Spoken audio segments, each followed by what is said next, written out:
எப்பவுமே சொல்லியிருக்கேன், ஸ்டேஜுக்கு வரணும்னா சிஸ்டர்கிட்ட ஒரு பர்மிஷன் கேட்க சொல்லி. எஸ், நம்ம வாழ்க்கையில் எப்பவுமே சட்டத்தை நம்ம அதிகமாக மதிக்கணும். சட்டம் நீங்கள் சட்டத்தை படிக்கிறீங்க. இந்த சொசைட்டியில் வந்து நண்பர்கள் எல்லாமே ஒவ்வொரு ஏஜுக்கும் ஒரு நண்பர்கள் வந்துட்டு போயிட்டே இருப்பாங்க. கடைசி வரை ஒரு 2 பேர் கூட இருப்பாங்க. அந்த ஜீவனை நம்ம கண்டுக்கவே மாட்டோம். ஒன்று அப்பா, இன்னொன்று அம்மா.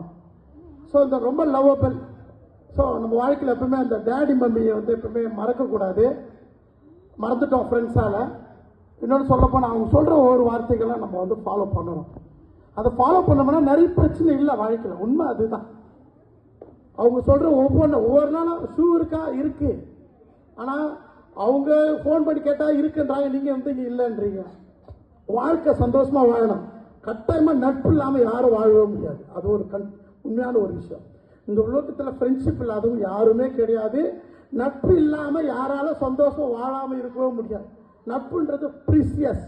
ஸோ இந்த 10th தாண்டி நீங்கள் +2 வந்துருக்கீங்க. கட்டாயமாக நீங்கள் தான் சந்தோஷமாக இருக்கணும். ஸோ நான் பேசிக்கிட்டு இருக்கிறது இது நிகழ்காலம். நீங்கள் மறக்க வேண்டியதெல்லாம் கஷ்டம் பேட் திங் நெகட்டிவெல்லாம் நீங்கள் மறக்கணும். நீங்கள் நன்றாக இருக்க வேண்டும் எதிர்காலத்தில். இதை நான் ரொம்ப விரும்புகிறேன். விசேஷமாக நீங்கள் ஸ்பெஷலாக ஒரு விஷயத்த சொல்கிறேன். இந்த உலகத்தை விட்டு இந்த 12th ஸ்டாண்டர்ட் இந்த ஸ்டூடெண்ட் வெளியே போக போகிறேன். யாரை பார்த்தாலும் ரெஸ்பெக்டாக இருக்கு.